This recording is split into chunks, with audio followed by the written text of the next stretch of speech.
بسم اللہ الرحمن الرحیم. ڈاکٹر خالدہ انور کا سلام اور آداب. ناظرین، میری آج کی مہمان گزشتہ 3 دہائیوں سے آرٹ، کلچر اور ایجوکیشن کے حوالے سے اپنی خدمات انجام دے رہی ہیں. ایک شفیق استاد ہیں اور ایک کہنہ مشق مترجم ہونے کے ساتھ ساتھ ان کا سب سے معتبر حوالہ شاعری.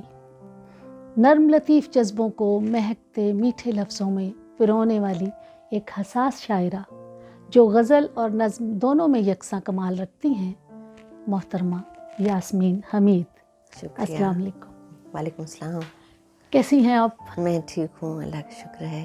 بہت شکریہ آپ نے ہمارے چینل کے لیے وقت نکالا. نہیں، آپ کا بہت شکریہ، آپ تشریف لائے. Thank you. اچھا، آپ سب سے پہلے اپنی ابتدائی زندگی کے بارے میں مجھے کچھ بتائیے. جب آپ چھوٹی تھیں، بچپن تھا، کہاں گزرا، کیسا تھا؟ میری پیدائش لاہور کی ہے. اچھا. اور بچپن میرا یوں ہے کہ پاکستان کے مختلف شہروں میں گزرا ہے. میرے والدین دونوں، یعنی والد بھی اور والدہ بھی، وہ فوج میں تھے. فوج مطلب آرمی؟ Army, Pakistan army. تو والد میرے، جب ان کی شادی ہوئی ہے تو امی میری ڈاکٹر تھیں. 48 میں انہوں نے MBBS کیا تھا. تو جب ان لوگوں کی شادی ہوئی تو والد اس وقت فوج ہی میں تھے، تو ان کی وجہ سے پھر انہوں نے بھی آرمی میں ہی ملازمت تو اختیار امی کی وہ تصویریں تو ہوگی ساڑی والی خوبصورت؟ جی ہاں، بہت تصویریں ہیں ان کی. کتنی اچھا وہ یونیفارم لگتا ہے ڈاکٹر. بالکل. انہوں نے 37 برس جو ہے وہ فوج میں گزارے، اور بس اس یونیفارم کو دیکھتے ہوئے ہمیں، یعنی جب آنکھ کھولی تو اسے دیکھا اور مدت تک پھر دیکھتے رہے. تو ان کے ٹرانسفرز ہو جاتے، یعنی تبادلہ ہوتا تھا ہر 2 سال کے بعد. سو ہم بچے ہی تھے تو ہمیں اس چیز کی عادت سی ہو گئی تھی کہ ہر 2 سال میں ہم ایک نئے شہر میں، نئے اسکول میں، نئے دوست. تو ہم رہے جیسے چراٹ میں رہے. یہ جگہ مجھے بالکل بہت ہلکی سی یاد ہے، لیکن امی سے سنا کہ جب میری عمر 2 سال کی تھی تو وہاں تھی. مجھے اسی جیسے جو ایک آدھ جیسے کوئی منظر یاد رہ جاتا ہے نا، سو ایسی چیز مجھے یاد ہے. پھر مری، سیالکوٹ، یہاں لاہور میں رہے، حیدرآباد رہے، کھاریاں، ملتان، تو راولپنڈی، پاکستان کے مختلف شہروں میں. بعض جگہ 2 مرتبہ بھی، جیسے راولپنڈی میں ہماری 2 مرتبہ ٹرانسفر ہوئی ہے امی کی. تو اس طرح سے ہم نے یعنی اسکولنگ جو ہے میری مختلف اسکولوں میں جو ہے پڑھنے مجھے کا اس کا اتفاق تجربہ ہوا. ہے، اس لیے کہ میرے والد ایئر فورس میں تھے. جی. تو ہم بھی بس یہی ہے کہ گھومتے پھرتے مختلف شہروں میں. بالکل.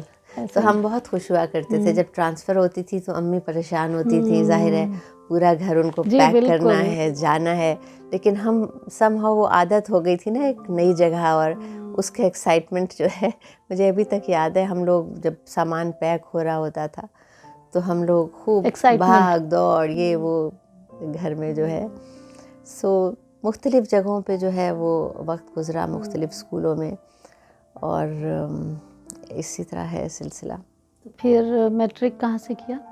میٹرک میں نے کیا تھا سینٹ میریز کانوینٹ ملتان سے.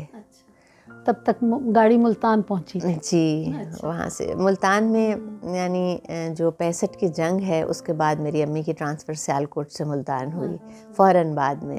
یعنی جیسے ہی جنگ ختم ہوئی تو وہ ملتان چلی گئیں. تو وہاں پھر میں اس وقت میٹرک میں تھی، تو اس اسکول میں داخلہ لیا اور وہاں سے میں نے میٹرک کیا. اچھا، تو شاعری کا آغاز کس عمر سے ہوا؟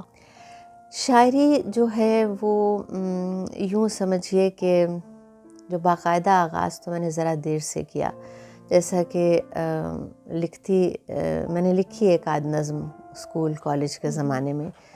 پیراڈیز میں بہت لکھا کرتی تھی جب میں کالج میں تھی.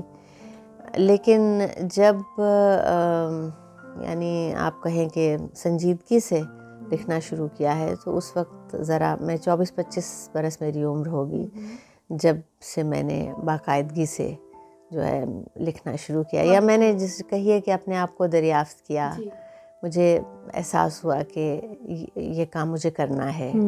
تب آپ کالج میں تھی؟ نہیں میں کر چکی تھی, میری شادی ہو چکی تھی, میرے 2 بچے تھے اس وقت. تو اتنی دیر لگائی دریافت کرنے میں؟ جی بس ایسے ہی ہوتا ہے بعض دفعہ. مجھے چیزیں تھیں جیسے میں تصویریں بہت بنایا کرتی تھی. اچھا, اور مشاغل تھے نا آپ کے؟ ہاں میں گاتی تھی, کالج کے جو یہ کمپٹیشنس وغیرہ ہوتے ہیں اس میں جایا کرتی تھی, اور ان تمام چیزوں کا شوق تھا. فن تقریر بھی آپ کو؟ ہاں, ڈبیٹس میں بہت جایا کرتی تھی. اور شعر بھی جو ہے میں نے نظم لکھی تھی ایک دفعہ میٹرک کے بعد, لیکن وہ کسی کو دکھائی نہیں, اور شاید وہ اس قابل بھی نہیں ہوگی کہ دکھائی جاتی. پھر میں ایک آدھ شعر کبھی نہ کبھی جو ہے یوں ہی لکھ لیکن کبھی مجھے خیال نہیں تھا کہ میں سنجیدگی سے جو ہے شعر کہوں گی اور اتنی لمبی سانس کھینچ سکوں گی. تو یہ ذرا سا بعد میں آیا. جب میں نے ہوم اکنامکس کالج سے BSc کیا, اور نیوٹریشن میں وہیں سے میں نے ماسٹرز کیا. اور اس دوران میں پڑھتی بہت تھی, اردو شاعری پڑھتی تھی میں, اور فکشن, انگریزی کا فکشن پڑھتی تھی. اور اردو شاعری سے جو ایک دلچسپی ہے وہ مجھے اسکول کے زمانے سے شروع ہوئی, اور وہ بیت بازی کے ذریعے. بیت بازی ہوا کرتی تھی. میں بیچ میں 2 سال میں یہاں پہ گزارے لاہور اعظم گیرزن اسکول میں. تو یہاں پر ہمیں بیت بازی کے لیے تیار کروایا جاتا تھا, اور وہاں یہیں شعر یاد کرنے شروع کیے. جب شعر یاد کیے تو ظاہر ہے وہ شعر سے دلچسپی, لفظ سے دلچسپی, اور خاص طور پہ ردم سے مجھے دلچسپی تھی, جیسے گانے اور موسیقی. ہمارے بچپن میں ریڈیو بہت سنا جاتا تھا, تو ریڈیو جو ہے وہ اس پر جو کچھ آ رہا ہوتا تھا مجھے سب یاد ہو جاتا تھا. اور وہ اس کی جو غنائی ہے نا, الفاظ کو غنائیت میں جو پرویا جاتا ہے موسیقی کے ذریعے, وہ چیز مجھے بہت فیسینیٹ کرتی تھی. تو اس کے ساتھ پھر ظاہر ہے جب سنجیدہ شعر, ایسے دوسری طرح کی شاعری جو ہے وہ جب پہلے یاد کی, بعد میں اس سے سمجھا, کیونکہ جب ہم یاد کر رہے تھے تو ہماری سمجھ میں نہیں آتا تھا کہ ہم کیا یاد کر رہے ہیں. ایک کام سمجھ کے کر رہے تھے نا, کہ مقابلے کے لیے اور ہم ظاہر یاد ہے کر رہے ہیں. شعر کو سمجھنا جو ہے وہ کوئی معمولی بات تو ہے جی نہیں. بالکل. تو بس وہ پھر اس سے دلچسپی پیدا ہوئی. اور لیکن میں نے جیسے آپ سے کہا کہ اور پھر میری شادی جو ہے وہ میری تعلیم کے دوران ہو گئی تھی. ابھی میں پڑھ ہی رہی تھی, میں نے اپنا ماسٹرز وغیرہ بعد میں مکمل کیا. بس پھر میں نے شادی لکھنا شروع کر کیسے دیا. ہوئی, مطلب خاندان میں یا کیسے؟ نہیں, خاندان سے باہر ہوئی تھی شادی. مطلب جس طرح ہمارے یہاں شادیاں ہوتی ہیں اسی طرح سے میری بھی شادی ہوئی تھی. جی. پھر بس شادی کے کچھ عرصہ بعد ہم لوگ باہر چلے گئے, مڈل ایسٹ. تو ہم سعودی عربیہ میں رہے کچھ, پھر کویت میں رہے. تو وہیں میں نے لکھنا شروع کیا تھا. مجھے خواہش ہوئی کہ جیسے مجھے, آپ کو یہ پتہ ہوتا ہے کہ یہ کام ہے جو آپ کو کرنا ہے, اب جس کام کے لیے آپ پیدا ہوئے ہیں, تو یہ ایک میرے لیے انکشاف تھا. اور تب پتہ چل گیا. پھر جو ہے پھر اس کے بعد سے اب تک لکھ ہی پہلی رہی ہوں چیز اور کیا پڑھ رہی لکھی ہوں. پھر؟ جو پہلی چیز میں نے تمام چیزیں وہ ضائع کر دی ہیں جو میں نے شروع میں لکھی تھیں. جیسا کہ میں نے کہا آپ سے کہ جو میری رسمی تعلیم ہے وہ بالکل اور طرح کی تھی. میں نے لٹریچر نہیں پڑھا تھا. میں نے میرے میٹرک میں میرے پاس سائنسز تھے, فزکس, کیمسٹری, میتھمیٹکس, اور میں نے فزیولوجی, ہائیجین فزیولوجی ہمارے زمانے میں جو ہے بایولوجی پڑھائی جاتی ہے جیسے, تو میرے مضامین سب یہی تھے. پھر میں ہوم اکنامکس میں چلی گئی. اس سے میں نے امی سے کہا مجھے فائن آرٹس پڑھنا ہے, لیکن کچھ تھیں ان کی ریزرویشنس تھیں, تو انہوں نے کہا کہ پہلے تو مجھے کہا سب نے کہ تم میڈیسن کرو, کیونکہ امی ڈاکٹر ہیں اور خاندان میں اور بھی ڈاکٹرز ہیں, تو تمہارے تو نمبر اچھے ہیں, تمہیں داخلہ مل جائے گا. تو پھر مجھے معلوم تھا کہ مجھے یہ نہیں کرنا. میں نے کہا نہیں, مجھے نہیں, میڈیسن نہیں کرنی ہے. پھر خیر آسانی سے یہ بات مان لی گئی؟ نہیں، مشکل سے مانی گئی، لیکن مانی گئی. میں نے رونا دھونا بہت ڈالا. تو پھر اس کے بعد باقی آپ کے بہن بھائی 2 بھائی ہیں میرے، جن میں سے ایک ڈاکٹر ہے، کارڈیک سرجن ہے. جی پھر یہ کسی اور پہ لاگو جی ہوا ہاں، ہوگا ضرور. یہ وہ بہت اس نے شرافت سے مان لیا تھا. تو بہرحال اس طرح سے پھر یہ سب سلسلہ جو ہے وہ شروع ہوا. اور جب میں آپ سے کہہ رہی تھی کہ میری رسمی تعلیم کیونکہ لٹریچر میں نہیں تھی، تو جب میں نے لکھنا شروع کیا، ظاہر ہے میں سنتی بہت تھی یہ شعر اور پڑھتی بہت تھی، تو مجھے خود احساس ہوا کہ مجھے کچھ جو ہے اس طرح نہیں یہ کام ہو سکتا. اگر مجھے کچھ کرنا ہے واقعی تو مجھے سنجیدگی سے بہت سی باتیں سیکھنا پڑیں گی.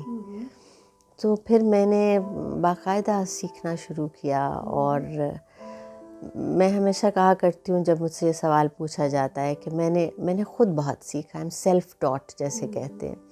جو میرا مضمون تھا اس میں تو میں نے ماسٹرز سے آگے میں نہیں گئی، لیکن جب میں نے پھر لکھنا شروع کیا ہے اور پھر میں نے ساتھ ساتھ پڑھنا شروع کیا اور اپنے آپ کو سکھانا شروع کیا. اور میرا خیال ہے بعض اوقات جس چیز سے بہت زیادہ دلچسپی ہو، آپ کو بہت سی باتیں خود بخود جو ہے وہ کھلتی چلی جاتی ہیں. اور آپ جی، تو کتابوں میں بہت کچھ تلاش کیا جا سکتا ہے اگر ہم ان کے ساتھ کافی وقت گزاریں. تو اس طرح سے یہ سلسلہ جو ہے یہ شروع ہوا. اور پھر سن 88 میں میری پہلی کتاب آئی تھی بس آئینہ. اور پھر اس کے بعد دوسری کتاب بھی فوراً ہی، اس میں غزلیں ہی تھیں، ایک نظم تھی صرف.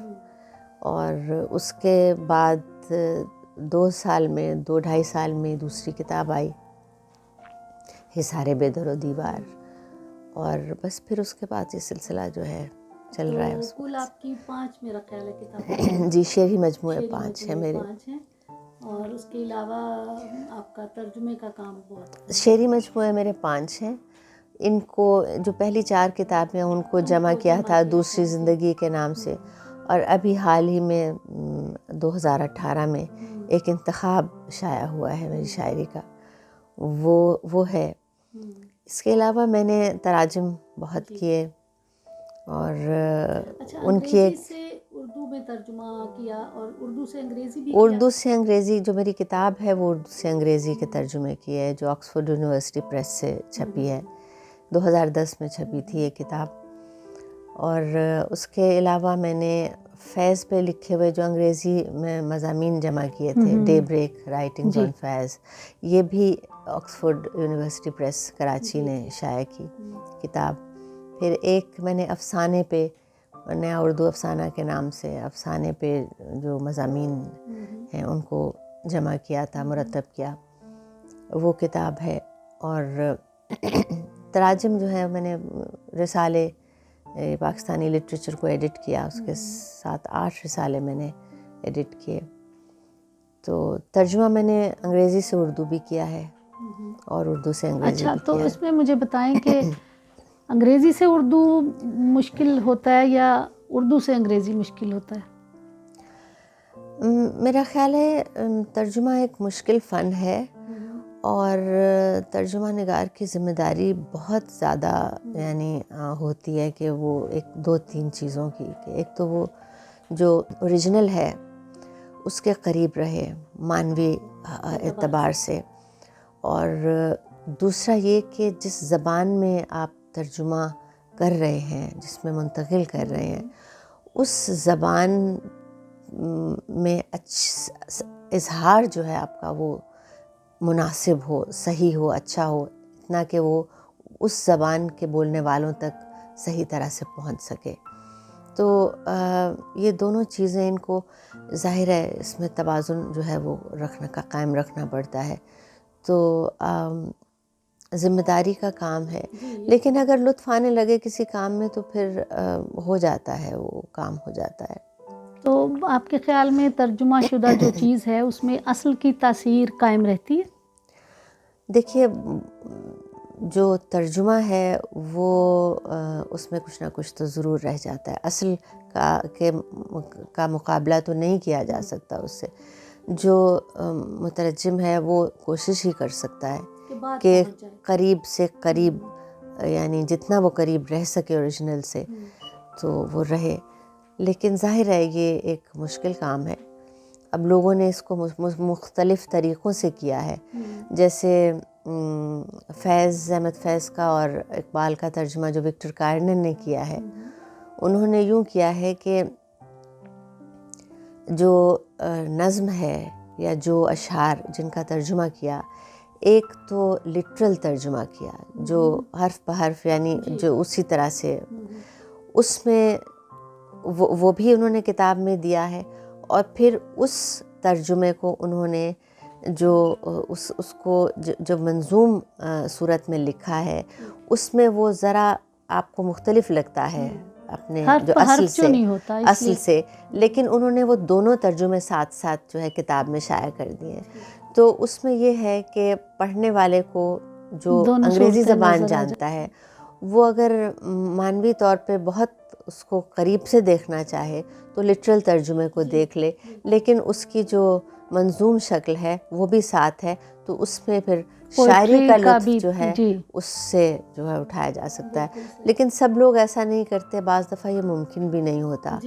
لیکن اچھا پھر اور ترجمے اس طرح سے بھی کیے جاتے ہیں بعض، کہ جس کو آپ ایک طرح سے آپ کہیے کہ انٹرپریٹیشن آپ کہتے ہیں، ترجمہ نہیں کہتے، ٹرانسلیشن نہیں کہتے.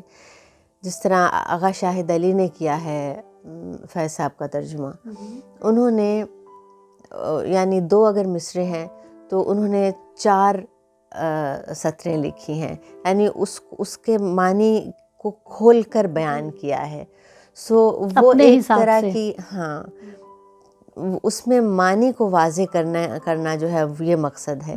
سو مختلف طرح سے تجربے ہیں ترجمہ کرنے کے، لیکن کامیاب سب سے زیادہ کون سا ہے، اب یہ تو پڑھنے والا ہی کوئی پڑھے اور بتائے.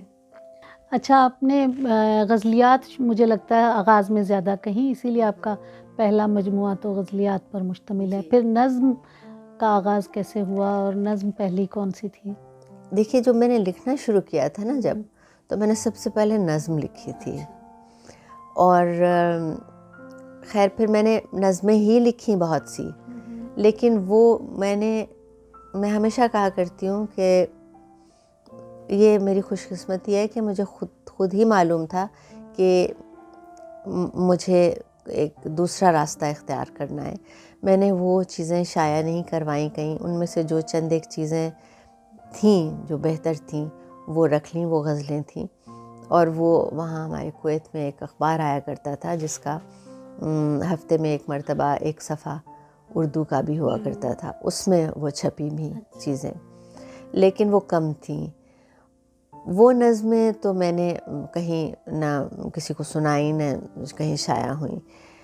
میں نے پھر اس کے بعد بس اتفاق ہی کہہ لیجئے کہ زیادہ غزل لکھی. اور پہلی کتاب جب چھپی تو میرے پاس زیادہ غزلیں ہی تھیں، جو نظمیں تھیں وہ میں نے اس میں شامل نہیں کی. ایک نظم صرف شامل کی تھی. یہ کیسی پتہ نہیں، مطلب خاص میں نے کوئی سوچا نہیں، میرا خیال ہے کہ کیوں کی بس جی چاہا تو کر دیا اسے شامل اس میں. پھر میں نے اس کے بعد نظمیں لکھی، اور دوسری کتاب میں چند نظمیں ہیں، وہ کوئی میں نہیں سمجھتی کہ وہ بالکل میری ابتدائی ایک مشق سی ہے ایک طرح کی اس میں. پھر تیسری کتاب میں زیادہ نظمیں ہیں، کافی زیادہ نظمیں ہیں، اور پھر میں نظم کی طرف جو ہے زیادہ مائل ہوئی، متوجہ ہوئی. تو چوتھی کتاب میں تو میری نظم زیادہ ہے غزل سے. اس طرح سے کچھ سلسلہ ہے. تو آپ نے نثری نظم بھی لکھی، آزاد نظم بھی لکھی، غزل بھی ہو گئی. آپ کو خود کس صنف میں زیادہ مزہ آتا ہے؟ میں نے نثری نظم لکھی ہے لیکن آزاد نظم زیادہ لکھی ہے. اور نثری نظم میری کوئی میرا خیال ہے 20-25 نظمیں ہیں فنابی ایک سراب میں، اور شاید 15-16 ہیں اس میں آخری جو میری کتاب ہے بے ثمر پیڑوں کی خواہش. میں نہیں کہہ سکتی کہ مجھے کون سی کس میں زیادہ سہولت محسوس ہوتی ہے. میں جب لکھتی ہوں تو بعض دفعہ میں نظم لکھنا چاہتی ہوں، بعض دفعہ کوئی مصرع جو جب کہا جاتا ہے تو وہ غزل کا ہی مصرع ہوتا ہے، آپ غزل کی طرف وہ آپ کو لے جاتا ہے. یہ کتاب میری آخری کتاب میں ہے، یہ وہاں اس کی غزل ہے. وہی ہوا کہ جسم و جاں کے دائرے میں تھک گئی. واہ. وہی ہوا کہ جسم و جاں کے دائرے میں تھک گئی، یہ عمر پھر قیاس کے وجود میں بھٹک گئی. واہ. پرانے متن کی نئی عبارتوں میں کچھ نہ تھا، پرانے متن کی نئی عبارتوں میں کچھ نہ تھا، مگر وہ ایک سخن کہ بس نظر جہاں اٹک گئی. واہ. اور کہو یہ بارشوں سے اب پلٹ کے دیکھتی تو جائیں، کہو یہ بارشوں سے اب پلٹ کے دیکھتی تو جائیں، کہ دل بھی صاف ہو گیا ہے، راہ بھی چمک گئی. کیا بات ہے. واہ واہ. اور وہ ننھے ننھے بیج سر اٹھا کے آج بول اٹھے. کیا بات ہے. وہ ننھے ننھے بیج سر اٹھا کے آج بول اٹھے، ہمیں خبر بھی ہو نہ پائی اور فصل پک گئی. ہائے ہائے ہائے. وہ ننھے ننھے بیج سر اٹھا کے آج بول اٹھے، ہمیں خبر بھی ہو نہ پائی اور فصل پک گئی. اور آخری شعر ہے کہ کہیں سے آئی بات اس طرف تو پھر پتہ چلا، کہیں سے آئی بات اس طرف تو پھر پتہ چلا، یہاں سے کیسے بات ایک اور شہر تک گئی. زبردست.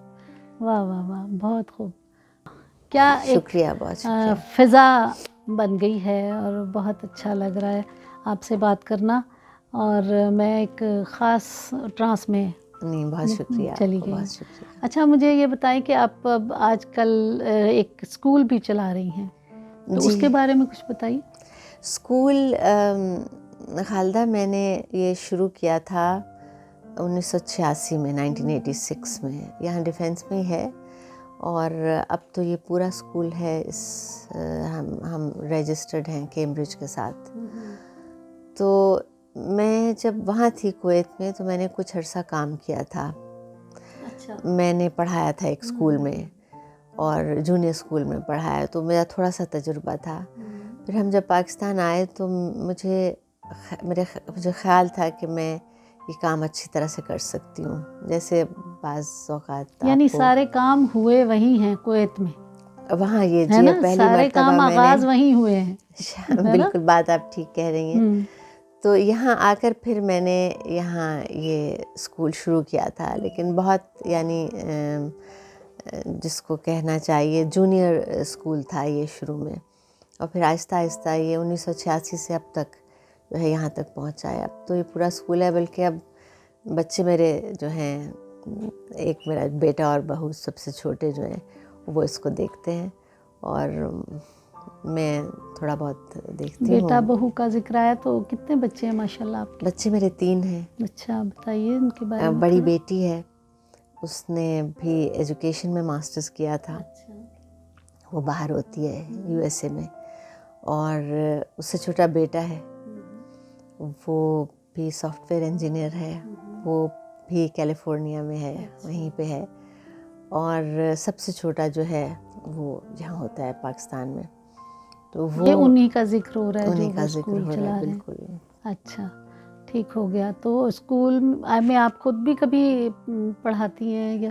نہیں، پڑھاتی تو میں نہیں، میں نے صرف اسکول کو مینیج کیا تھا. اور اس کے بعد میں نے 9 سال لمز میں پڑھایا ہے. تو 2007 سے 2016 تک وہاں پڑھایا بھی. اور ان کا جو مرکز زبان و ادب ہے، جو ساؤتھ ایشین لینگویجز کا سینٹر، وہ میں نے اسے مطلب اس کا جب آغاز ہوا تو میں اس کی ڈائریکٹر تھی جب میں نے ریزائن کیا، چھوڑا وہاں سے. تو اس پہ وہاں میں نے بہت شوق سے اور کام کیا اور مجھے بہت ہی لطف آیا. تو وہ وہاں کا ان کا ایک رسالہ ہے بنیاد جی، وہ بھی میں نے شروع کیا. اچھا. ہم نے مطلب شروع کروایا تھا وہیں پہ. وہ اب بھی رسالہ آ رہا ہے اس کی، بلکہ 2-3 رسالوں کی ادارت بھی میں نے جو ہے کی. اور پھر میں نے وہ میری نگرانی میں بھی وہ چھپتے رہے. اچھا، آپ کی شاندار ادبی خدمات پر آپ کو تمغہ امتیاز سے بھی حکومت پاکستان نے نوازا ہے، اور اس کے بارے میں بھی کچھ بتائیے، اور مجھے دیگر اعزازات کے بارے میں بھی بتائیے۔ اعزاز تو خالدہ اب شرمندگی ہوتی ہے بتاتے ہوئے، کیونکہ بدقسمتی سے ہمارا جو معاشرہ ہے، ایک میں ہمیشہ یہی کہتی ہوں، شاید نہیں کہنا چاہیے مجھے، لیکن ہم ایک میرٹ لیس معاشرے میں رہتے ہیں، جہاں پہ ان چیزوں کی کوئی قدر و قیمت ہے نہیں، کیونکہ کس کو یہ اعزاز ملتا ہے، کس کو نہیں ملتا، یہ بہت سے لوگ ہیں جن کا استحقاق ہوتا ہے اور وہ رہ جاتے ہیں، اور بہت سے لوگ ہیں جن کا استحقاق نہیں ہوتا انہیں ملتے ہیں۔ سو آپ اس میں کیا ذکر کیجئے اس طرح کی چیز کا۔ سو میں ہمیشہ کہا کرتی ہوں، میرا جو پہلا گولڈ میڈل تھا MSc کا، وہ مجھے بہت عزیز ہے۔ جب سچ جی، ہوتا تھا، ایسا ہی ہے لگتا نا؟ ہے۔ تو بس ایسا ہی ہے، لیکن چلیں، آپ کو ملا ہے یہ تو میں کہوں گی کہ بہت صحیح ملا ہے، تو اس میں تو کوئی دو رائے نہیں ہے۔ بہت شکریہ، ہاں، آپ اگر ایک آپ کا لیجنڈ خیال ہیں ہے اور تو۔ آپ کو بہت ضروری ملنا چاہیے بھی تھا۔ اچھا، مجھے یہ بتائیں کہ ہمارے ہاں خواتین شاعرات جو ہیں، خاص طور پہ ہمارے آج کے دور میں جو میں دیکھتی ہوں، ان کو بہت تنقید کا نشانہ بنایا جاتا ہے۔ تو آپ کو یہ سارا سامنا ہوا ان چیزوں کا؟ خالدہ مجھے شاید مجھے تنقید کا نشانہ بنایا گیا ہو، میرے علم میں نہیں ہے یہ بات، اور مجھے لگتا ہے کہ شاید عورت کے لیے مشکل ہے۔ میں نے ایک بڑا طویل مضمون لکھا تھا، ہمارا معاشرہ اور عورت لکھاری، جس میں میں نے بہت سی باتیں جو ہیں اسی قسم کی باتیں ان کا ذکر کیا ہے کہ عورت کے لیے، میرا خیال ہے صرف ہمارے معاشرے میں ہی نہیں بلکہ دنیا بھر میں، اسے اپنے لیے چھوٹی سی جگہ بھی بنانے کے لیے زیادہ محنت کرنا پڑتی ہے، اپنے آپ کو منوانے کے لیے زیادہ بہت محنت کرنا پڑتی ہے۔ لیکن پھر بعض لوگ جو ہیں وہ موقع دے بھی دیتے ہیں دوسروں کو بات کرنے کا، وہ نہ دیں تو شاید زیادہ اچھا ہو، لیکن عورت کو محنت کرنا پڑتی ہے زیادہ، مطلب دوسرے شعبوں میں بھی۔ جیسے میں اپنی امی کو میں نے دیکھا، ان تمام عمر کام کرتے ہوئے دیکھا، ان کو محنت کرتے ہوئے، مشقت کرتے ہوئے دیکھا۔ تو اس زمانے میں بھی یہ سب چیزیں تھیں یہ جو فرق کیا جاتا ہے، اور دنیا بھر میں تھیں۔ تو مجھے تنقید کا نشانہ تو مجھے محسوس نہیں ہوا ایسے کہ مجھ سے کسی نے اس سلسلے میں کوئی ایسی بات کی ہو، اور میں نے اس میں لیکن دوسرے لوگوں کے ساتھ ہوتا ہے ایسے، اور وہ کیوں ہوتا ہے اس میں میرا خیال ہے کہیں تو زیادتی ہوتی ہے، اور کہیں کچھ خواتین کو بھی خیال کرنا چاہیے کچھ چیزوں کا۔ ایک تخلیق کار اور ایک نقاد، کیا ایکول لیول میں ہم ان کو رکھ سکتے ہیں؟ تخلیق تو بہرحال پہلے آتی ہے، تخلیق جب کوئی چیز ہو جاتی ہے اسی پہ تنقید کی جاتی ہے، تو پہلے تخلیق ہے، تنقید بعد کی چیز ہے۔ اور تخلیقی جوہر جو ہے یہ ایک مختلف چیز ہے، کسی چیز کا تجزیہ کرنا، اسیس کرنا، اس کے لیے کچھ پھر آپ کو سیکھنا پڑتا ہے، کسی خاص ڈسپلن میں آپ کو باقاعدہ آپ کی معلومات ہونی چاہیے۔ تو اب تنقید نگار یا نقاد بھی کون ہے، وہ کیا لکھ رہا ہے، کس طرح سے لکھ رہا ہے، تو سب اسی پہ منحصر ہے، تخلیق کار کیسا ہے، کون ہے۔ سو تخلیق البتہ بذات خود تنقید سے پہلے آتی ہے، اور اولین درجہ تو اسی کا ہے، لیکن تنقید نگار اس کو سمجھتا ہے یا لوگوں تک پہنچانے میں جو ہے اس کا کردار کیا ہے، وہ اپنی جگہ اس کی ایک اہمیت ہے، ایک باقاعدہ پورا ڈسپلن ہے، اس سے کچھ لوگ ہم سیکھتے بھی ہیں بہت کچھ۔ شاعری پہ جو لوگ تنقید کرتے ہیں، نقاد جو ہیں حضرات، کیا ان کا خود شاعر ہونا ضروری نہیں؟ دیکھیے، جو لوگ بعض لوگ شعر نہیں کہتے لیکن شعر کو سمجھتے ہیں، تو ایسا بھی ہوتا ہے. لیکن ایک بات ضرور ہے، جب شاعر تنقید کرتا ہے یا لکھتا ہے تنقید تو وہ مختلف ہوتی ہے میرے خیال میں. اور ایک تخلیقی ذہن جب تنقید میں آتا ہے یا وہ کسی فن پارے کے بارے میں لکھتا ہے تو اس کا انداز جو ہے اسے اس سے اسیس کرنے کا وہ تھوڑا سا تبدیل ہو جاتا ہے، اور طرح کا ہوتا ہے. اور بعض نقاد بھی بہت مطلب جو خالص ہیں اور اچھے ہیں، وہ مطلب آپ مختلف طرح کے لوگ ہیں نا ہر ڈسپلن میں. بہت اچھے نقاد بھی ہیں اور ایک اوسط درجے کے نقاد بھی ہیں. تو بس یہ اس پہ ہے کہ کوئی کتنا اور کس طرح کی صلاحیت ہے کسی کے پاس. اچھا، یہ بتائیے کہ کیا تنقید بھی تخلیق کے زمرے میں آتی ہے؟ نہیں، میرا خیال ہے، میرا نہیں خیال کہ ہم ان دونوں کو ایک ساتھ رکھ سکتے ہیں. آج کے دور میں جو شاعری ہو رہی ہے اس کے بارے میں آپ کیا کہیں گی، کیسے دیکھتی ہیں آپ؟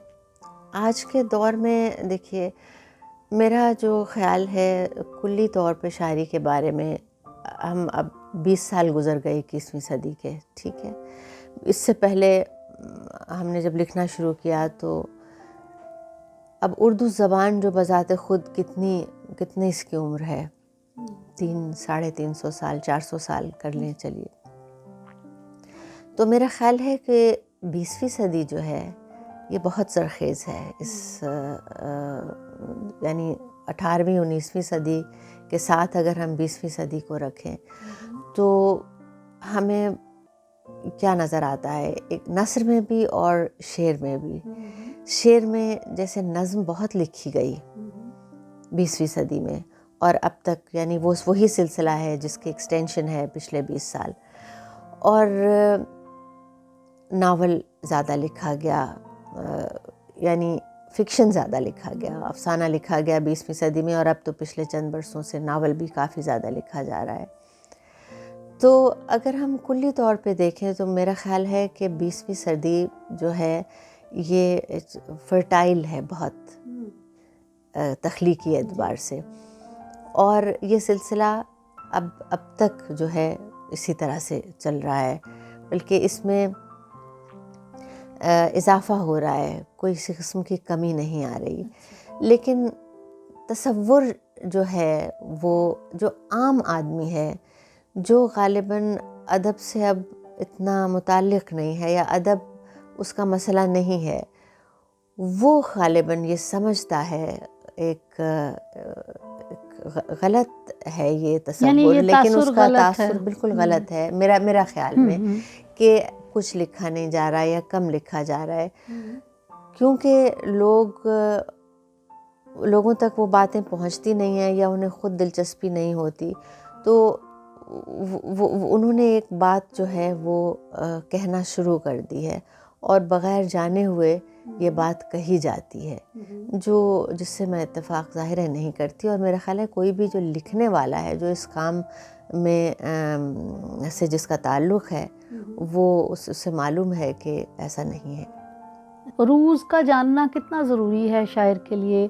آپ نے کیا کوئی سیکھا تھا، تعلیم لی تھی کسی سے؟ دیکھیے، عروض نہیں، میں نے تعلیم تو کسی سے نہیں لی، لیکن عروض کا جاننا جو ہے کسی حد تک، وہ دیکھیے جب ہم ایک کام شروع کرتے ہیں، جب ہم شعر کہہ رہے ہیں، اور خاص طور پہ جب غزل کہہ رہے ہیں، یا ہم آزاد نظم ہماری جو ہے اسے آزاد نظم کہتے ہیں، یہ عروض سے آزاد نہیں ہوتی ہے، ظاہر ہے آپ جانتی ہیں.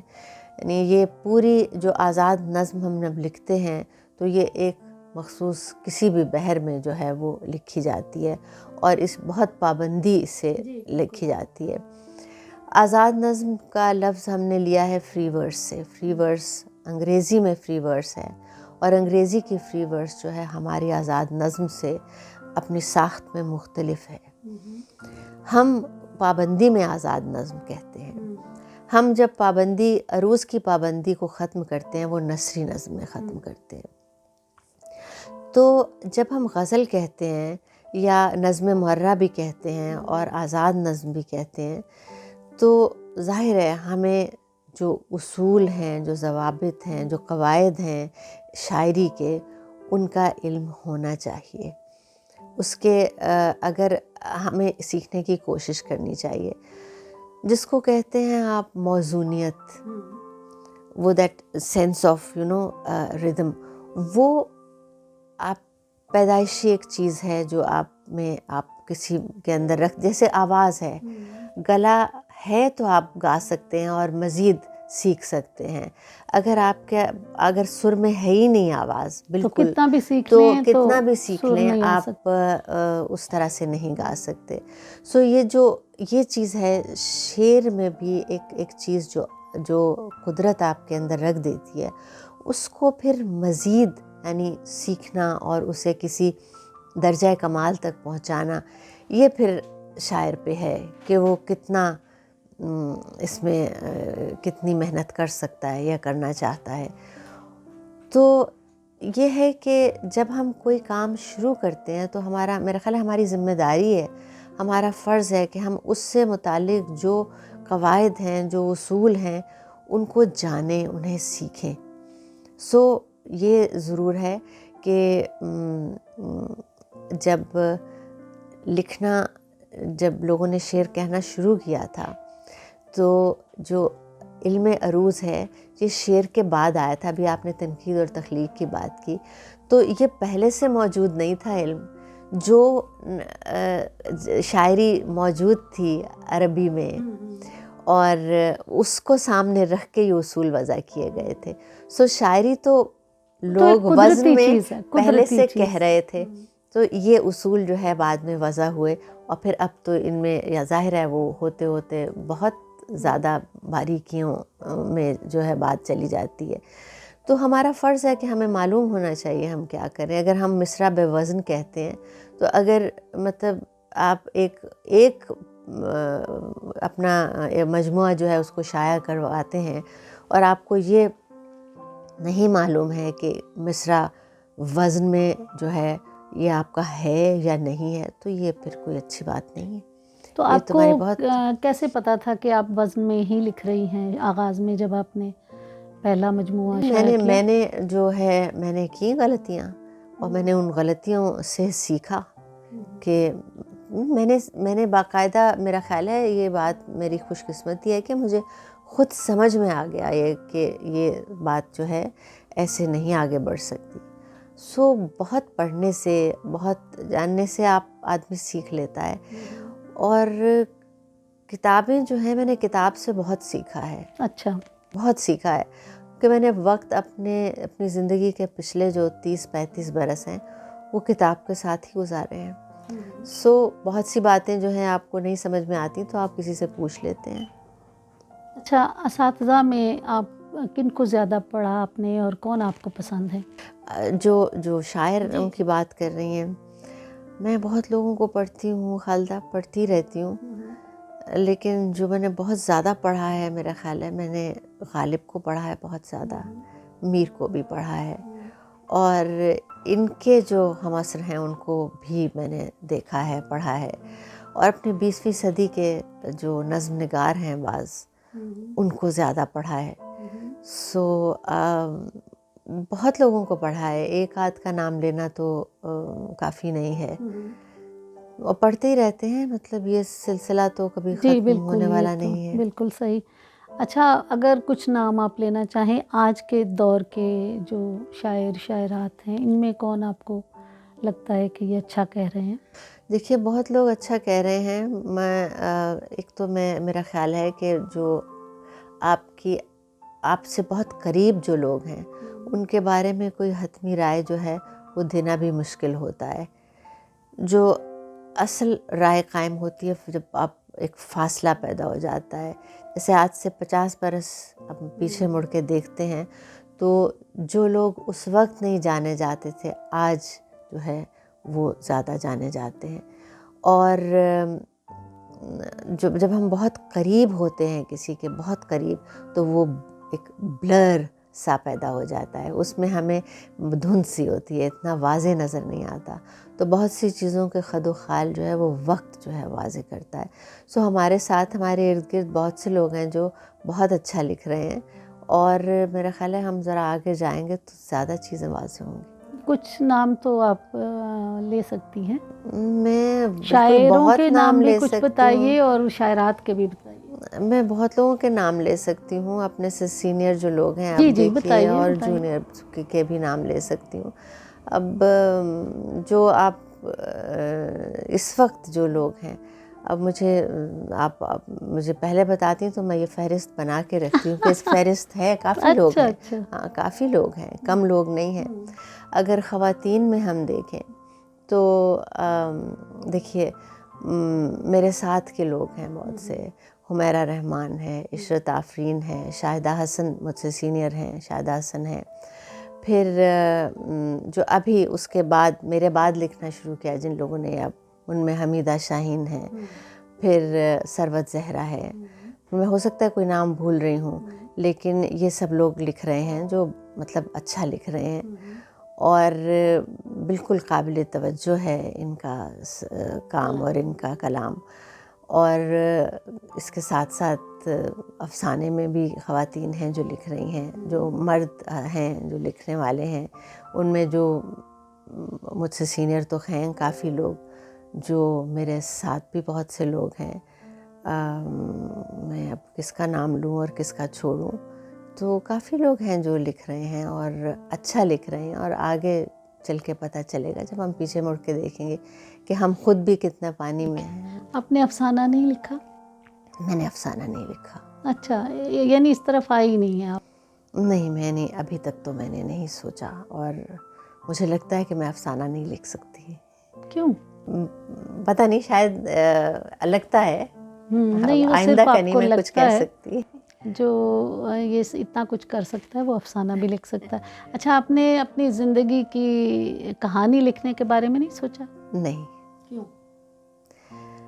کہانی لکھنا، دوسرے کی کہانی لکھنا آسان ہوتا ہے، اپنی کہانی لکھنا بہت مشکل ہے. ہاں، جبکہ ہر چیز آپ کے سامنے ہوتی ہے، آپ اس میں سے گزرے ہوتے ہیں، تو وہ میرا تو خیال لکھنا ہے زیادہ دنیا آسان کی ہے. کوئی بھی جو سرگزشت ہے وہ سچی نہیں ہے. ہاں، یہ تو ہے، وہ کسی کچھ کی نہ بھی کچھ لکھی ہوئی، چیز تو چھپا جاتے ہوں گے، تو پھر کیا لیکن فائدہ جو لکھنے کا. سرسری سا گزر جائیں ہم تو اچھا رہے گا. پڑھنا چاہتے ہیں ہم، آپ پلیز اس پہ ابھی کام تو کیجیے. مجھے نہیں معلوم، لیکن ابھی تک تو مجھے کبھی خیال نہیں آیا اس کا. تو آئندہ آج کے کبھی بعد آئے آپ اس تو پہ غور فرمائیے گا. یہ بڑا دیکھیے. ضروری ہے. بڑے لوگ نہیں لکھیں گے تو پھر کیا ہوگا؟ نہیں، ہم موٹیویشنل تو بڑے لوگ نہیں ہیں کام خالدہ، یہ بالکل. ہوتا ہے کہ آپ دوسروں کو موٹیویٹ کریں گے. جی وہ آپ کی جو جی. لکھی ہوئی چیز ہے اس کو پڑھ کے دوسروں کو تحریک ملے گی، تو یہ ایک ثواب کا کام ہوگا. آپ یہ بتائیں کہ جب آپ دوسرے ملک میں رہیں تو وہاں میں اور اپنے ملک میں جو وہ ہے معاشرت ہے یا رہن سہن ہے، اس میں آپ کو وہاں جا کے دشواری ہوئی؟ میں رہی ہوں، دیکھیے سعودی عرب میں رہی ہوں، اور ہم سعودی عرب گئے تھے 73 میں. اس وقت وہ ملک اور طرح کا تھا، اب تو بہت مختلف ہو گیا ہے. اور پھر اس کے بعد میں 90 کی دہائی میں بھی حمید وہاں تھے تو ہمارا جانا آنا ہوتا تھا. اکثر ہم لوگ سال میں 2 دفعہ جایا کرتے تھے. اس وقت تک وہ ملک بہت بدل چکا تھا. تو ہمارے ہاں جو معاشرہ ہے، ہم جب وہاں جاتے ہیں نا، پھر میں کویت میں رہی 7.5 سال، تو پاکستانی زیادہ پاکستانیوں سے ملتے ہیں، اور کچھ عرب لوگوں سے ملنے کا بھی اتفاق ہوا. ہمارا مذہب تو ایک ہے، لیکن ہم بہت کلچرلی بہت فاصلے پر، بہت مختلف ہیں ان سے. ہم کلچرلی ہندوستانیوں سے زیادہ قریب ہیں، ہندوستان کے لوگوں سے. وہ ہم تو ساتھ رہتے رہے ہیں اس ہاں لیے. بالکل ظاہر ہے. تو جب میں وہاں گئی تھی اس وقت میری عمر بہت ہی کم تھی، اور جب آپ کی عمر کم ہوتی ہے تو کسی جگہ پہ جو ہے ایڈجسٹ کرنا بہت آسان ہوتا ہے. مجھے اتنا مشکل نہیں لگتا تھا نئی جگہ پہ نئے لوگوں کے ساتھ. سو ایک اچھا تجربہ تھا. میرا خیال ہے یہ تجربہ اچھا ہے زندگی کے لیے کہ آپ ایک اور طرح کی جگہ پہ جائیں اور وہاں رہیں. اور یہ بھی ایک طرح سے ایک آپ کے تجربے میں اضافے کی بات ہے نا. اچھا، اب آپ جاتے جاتے مجھے ایک اپنی نظم سنا دیں جی. تو عنایت ہوگی. اس نظم کا عنوان ہے ہمیں خبر نہیں. جی. وہ دن گزر گئے چلے گئے ادھر ادھر، وہ دن گزر گئے چلے گئے ادھر ادھر، وجود سے پرے سرک سرک کے پاس سے گزر گئے. واہ. ہمیں خبر نہیں کہ اس جہان انتظار میں کوئی کہاں ہے، کس طرف کی خاک میں جڑیں بنا رہا ہے وہ درخت، جس کے پھول جس کی پتیاں ہوا اڑا اڑا کے لا رہی ہے اس طرف ہمارے کنج میں. واہ. ہمیں خبر نہیں. ہمیں خبر نہیں کہ آج آنکھ کی حدود سے ادھر، کہیں یہ سامنے بنی عمارتوں کے اس طرف، کہیں یہاں قریب یا بہت ہی دور، کون کس کو قتل کر کے اس کے خون سے لکیر کھینچتا ہے اب ہمارے گرد بھی. واہ واہ واہ. ہمیں خبر نہیں. ہمیں خبر نہیں کہ اس زمیں کے بیچ کون ہے کہاں پہ ہے. واہ. ہمیں خبر نہیں کہ اس زمیں کے بیچ کون ہے کہاں پہ ہے، کہ چاپ کون قرن کی چھپی ہوئی ہے زیر خاک رینگتے الاؤ میں. پہاڑ بولتے ہیں یا چرند جنگلوں کے ہیں، پہاڑ بولتے ہیں یا چرند جنگلوں کے ہیں، کبوتروں کے غول ہیں کہ دشت کی ہوائے تند کا غبار، پاؤں کی دھمک کے اس طرف یہ کون سا جہان ہے. کیا بات ہے. ہمیں خبر نہیں. ہمیں خبر نہیں کہ آسمان کے کنارے آخری کا رنگ سرخ یا سفید ہے کہ اور کچھ. واہ. کہ اور کچھ. وہاں فضائیں عطر بیز ہیں کہ گرد کائنات کے فشار کی اٹی ہوئی ہیں ان حدوں کے پار. واہ. ہمیں خبر نہیں. ہمیں خبر نہیں کہ زندگی کا کون رخ درست، کون ہے غلط، کہاں پہ خوش ہیں اور کہاں اداس ہم، کہاں پہ کون ساتھ ہے، کہاں جدا، کہاں پہ جا چکے دنوں کی نیکیاں، کہاں پہ آنے والے کل کا غیظ ہے، کہاں پہ آج کا سکوت ہے. یہ مور پنکھ جو کسی کی اد پڑی کتاب میں رکھا ہے، اس سے پوچھ لو اسے بھی کچھ خبر نہیں. اے واہ واہ. یہ مور پنکھ جو کسی کی اد پڑی کتاب میں رکھا ہے، اس سے پوچھ لو اسے بھی کچھ خبر نہیں کہ اس کے چند روز کا قیام اس کتاب میں کہاں پہ ہے کہاں پہ ہے کہاں پہ. اوئے ہوئے ہوئے. واہ واہ واہ واہ. کیا بات ہے. واہ بہت واہ. شکریہ. بہت خوبصورت. بہت شکریہ. اس کا محرک پوچھ سکتی ہوں؟ اس کا محرک شاید زندگی ہی ہے. کوئی خاص واقعہ نہیں. بہت اچھی ہے. کب کی ہے؟ یہ میری 5ویں کتاب میں ہے، 5ویں مجموعے میں ہے. اچھا، آپ کا بہت شکریہ، آپ نے ہمیں اتنا اپنا قیمتی ٹائم دیا. تو آپ سے گفتگو کرنا بہت اچھا لگا. یہ میرا اعزاز ہے سمجھیں. مجھے بہت شوق تھا آپ کا انٹرویو کرنے کا، جو آج میرا شوق پورا ہوا. آپ کا بہت شکریہ.